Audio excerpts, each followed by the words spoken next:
Tu veux que je te quitte?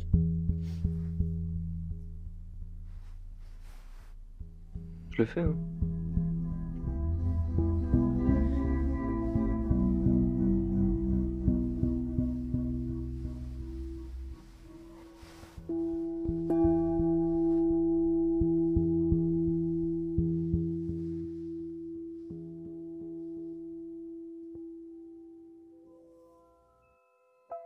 Jean et Mathilde se sont aimés, pendant longtemps, il y a longtemps. Après leur rupture dans une maison en Bretagne, ils sont rentrés chez eux. Pour se dire au revoir, ils se sont fait la bise, comme le jour où ils s'étaient rencontrés pour la première fois. Et Mathilde est partie. Ses livres, ses amis, ses compliments et ses baisers ont disparu avec elle. Tous ces trucs que je t'avais pas demandé. Tous ces joujoux que Jean n'avait jamais demandé, qu'elle lui avait donné, qu'elle lui a repris. Bon anniversaire, mes vœux les plus sincères. Ce soir, elle fête son anniversaire dans l'appartement presque vide. Tu décroches pas, alors je te le dis sur ta boîte enregistrée. Je me demande quand même si j'ai pas invité trop de... Je sais pas si on peut désinviter des gens. C'est moi qui suis parti, hein. Enfin, consentement mutuel.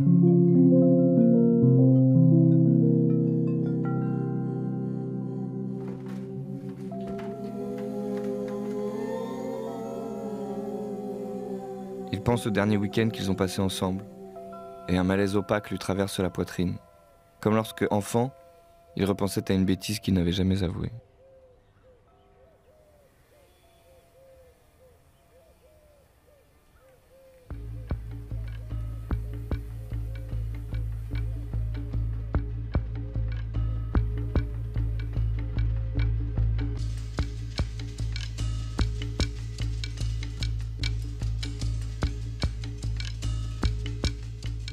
Et je me suis rendu compte que t'étais parfois un peu grossière. C'est marrant. Une fille intelligente comme toi.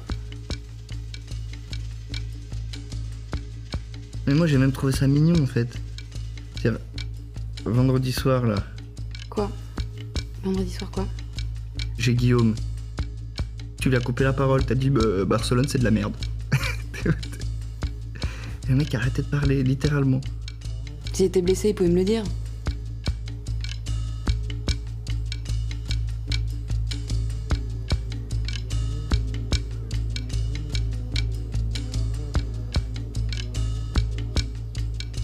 T'as raison, je crois que mes parents ils t'aiment pas.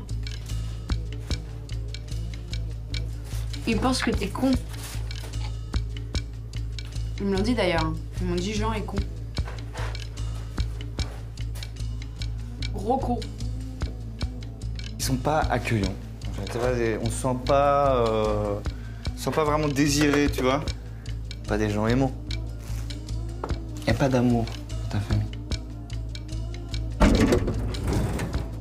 Jean est chiant. Jean fait des caprices. Jean se plaint. Jean à la plage. Jean à la piscine. Jean peut plus. Mais tu fais des caprices. T'arrives en week-end, tu fais la vaisselle. Putain.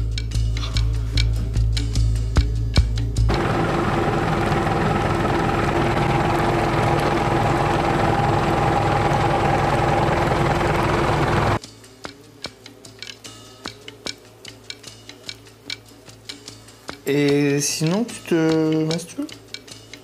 Quoi? Non, parce qu'en fait, c'est pas ça. Je me demande quand tu le fais. Non, je sais pas, à la maison.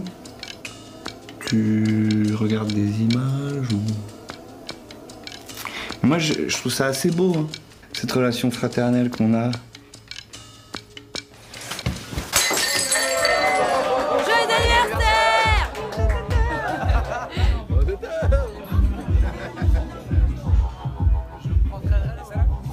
Tu sais, on dit qu'il faut la moitié d'une histoire pour s'en remettre.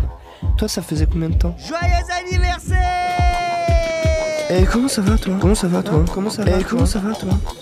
Le plus dur, c'est le début. Et après, tu vas voir. Ça faisait combien de temps que vous étiez ensemble? Non, je sais pas si elle a un copain. Je te le dirai pas, de toute façon. Pas du tout, tu penses que ça va t'affaiblir, en fait ça te rend plus fort. Moi, je suis resté avec un mec 7 ans. J'aurais été obsédé par le dernier week-end qu'il a passé avec Mathilde. Si elle était là, à la fête, ils se disputeraient.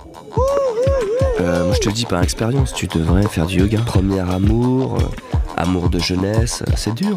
Non, je comprends. Non, moi, je suis resté avec un mec 7 ans.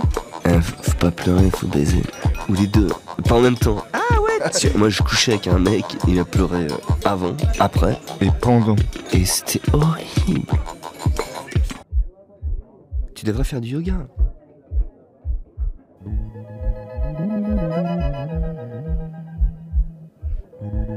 J'attends toute la soirée que Mathilde lui envoie un message. Et lorsqu'il le reçoit, il est déçu. Il a envie que les gens partent. Il est soudainement entouré d'inconnus. C'est ma chanson. Vas-y, pousse-toi, c'est mon son, ça. Une fille lui parle de magnétiseur, de chaman. Inspire, expire. Surtout une histoire Il d'énergie. couche avec elle sur le tas de manteaux dans la chambre. Jean, tu fais quoi là?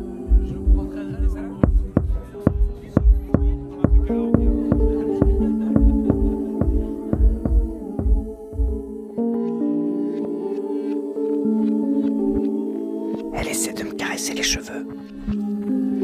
Je pense à toi.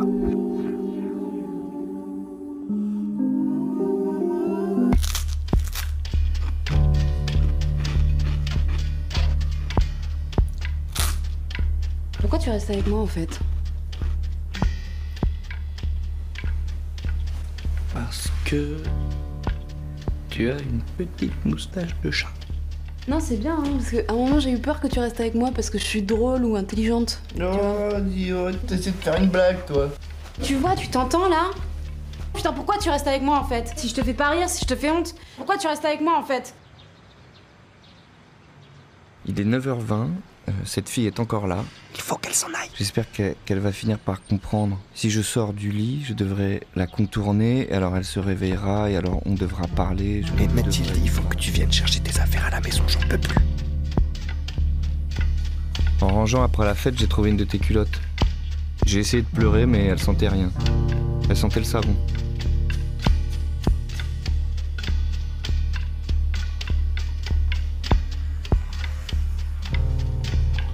C'est dimanche, je déteste les dimanches, il fait beau, je déteste le soleil, et si t'étais là, on se disputerait parce que tu voudrais aller te promener, pas moi.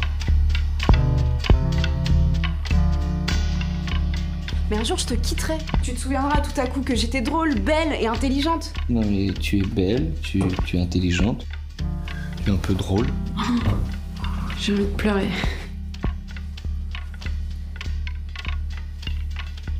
Mathilde est au coin.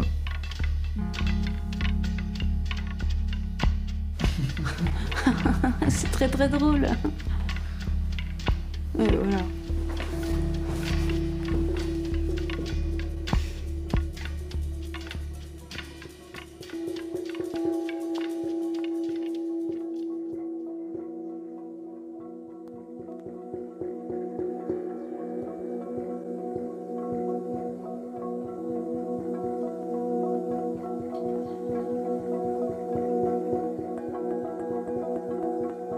Non mais un jour je te Je quitterai. me suis fait bousculer par une joggeuse qui avait les cheveux attachés derrière comme toi. Je suis sûr que tu fais du jogging maintenant. Allumé et éteint mon téléphone une dizaine de fois, mais non, il marche très bien. Bon, il est 17h. Je peux me remettre à boire, je pense. Pas peur d'être alcoolique. Il me semble qu'il y avait un magasin juste en bas de chez toi qui répare les téléphones. J'aimerais peut-être passer voir. Je repense à ce libraire qui te draguait. Tu disais ce genre de beauté ne te faisait aucun effet. Mathilde, reviens! Reviens, je t'aime. Reviens. Je me demande ce que tu fais. Que fais-tu, Mathilde? Tu dois être à un pique-nique avec tes amis cool. Ou tu fais l'amour avec un mec. L'après-midi, comme ça. Comme les gens qui n'ont pas peur d'être nus. Je vais t'appeler. Peut-être que tu as un accident, peut-être que je devrais t'appeler. Je vais t'appeler. Je t'appelle tout de suite.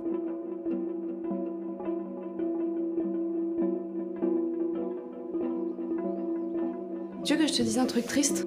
Non. Non mais maintenant quand je t'entends rire, mais le vrai rire, hein, pas le ah, non, le vrai rire, celui qui a un son particulier. Parce que quelqu'un raconte un truc drôle, mais même devant un film, je suis jalouse. Parce qu'avant, je te faisais rire. Mais tu me fais rire. Malgré toi.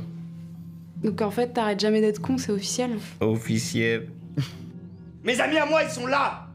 Ils sont là, je les partage avec toi, je partage tout. Mais oui, tout avec toi. évidemment, bien sûr que tu veux que je sois là au cas où je ferai un truc vraiment grave, comme couper la parole à quelqu'un.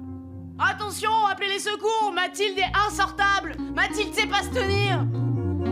Tu dis que tu veux me voir tout le temps, mais t'en as pas marre, franchement, de voir ma gueule. Même moi, j'en ai marre de voir ma gueule. Je sais pas.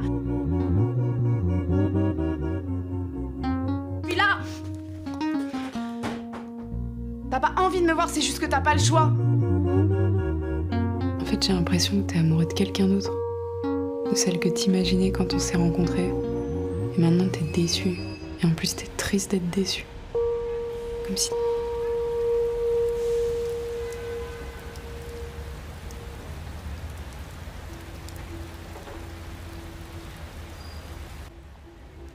Avant, quand on était à une soirée, tu me regardais de loin. Et tu pensais que tout le monde avait l'air ennuyeux sauf moi. Et je voyais que t'avais envie de me rejoindre. Bah, c'était il y a longtemps. Hein.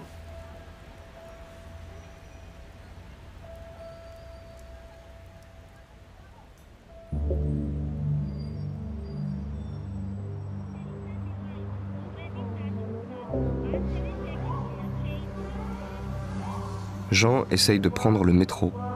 Il en sort parce qu'il n'arrive pas à respirer. Il ne se souvient plus sur quelle partie il faut se placer pour ne pas être électrocuté quand on tombe. Mon beau-frère m'avait expliqué. Avant, je me disais parfois, c'est magnifique. Tout est magnifique. Avant, je voyais les formes et les couleurs. Je voyais les formes et les couleurs. J'entendais toutes les conversations au café. Je savais imiter les accents. La ville, l'incroyable ville.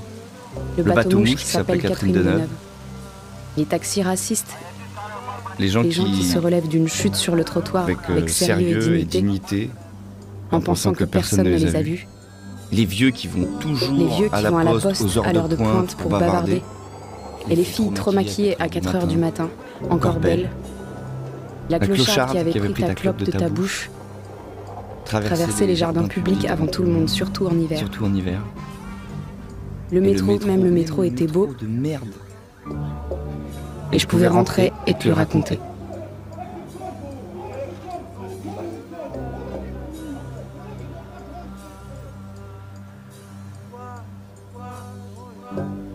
Maintenant, la ville est grise, la ville est morte. Et quand j'entends la sirène d'une ambulance, je pense aux blessés à l'intérieur et à une famille en deuil quelque part. Maintenant, la ville est grise, la ville est morte. Et j'ai l'impression de me souvenir d'un temps que je ne connais pas. Un temps où les rues n'avaient pas encore de nom, où les gares n'avaient pas été construites, où les monuments n'existaient pas parce qu'il n'y avait pas de guerre et pas de héros. Maintenant, la ville est grise, la ville est morte. Et hier, j'ai presque eu envie d'entrer dans une église. Et quand je sais que je vais passer dans ton quartier, je m'habille toujours un peu mieux.